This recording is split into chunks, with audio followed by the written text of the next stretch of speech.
The perfect.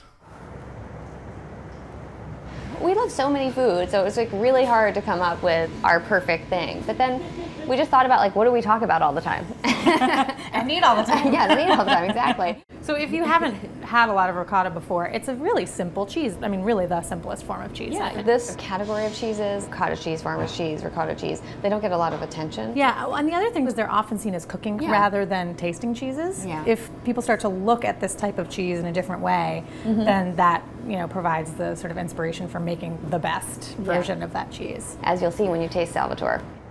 In its essence, like, cheese making is not the most complicated thing. You're heating up milk and you're curdling it somehow and you're straining it. And it's literally an age-old process. Making ricotta starts with milk. This is 5 gallons in a bag of whole milk that we get from Hudson Valley Fresh. It's a co-op upstate.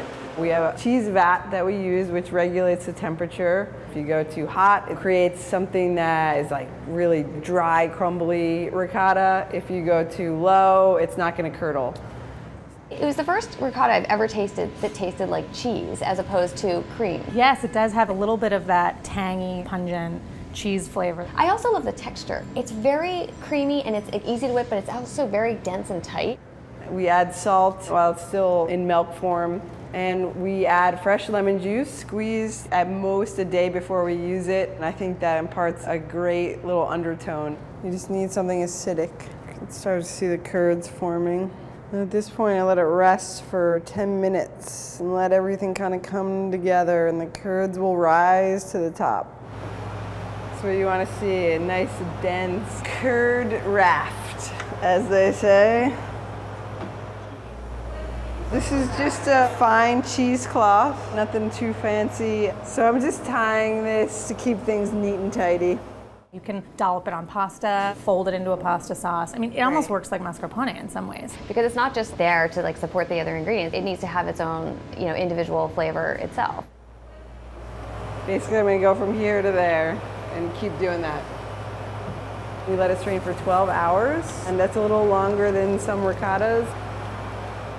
Sometimes if you'll see a recipe, like a cheesecake, they're like, take your ricotta, strain it first, then make your cheesecake. And I always liked that strained ricotta.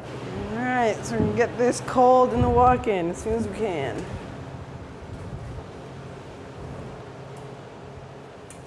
The next morning, pack it up. It's on deliveries at 11 o'clock, and we start the process over.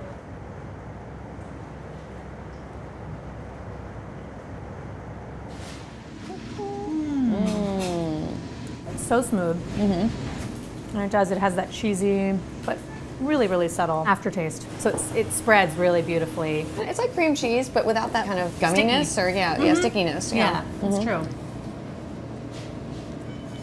I can't stop eating it. I know, it's so good. I'm like, well, anyway.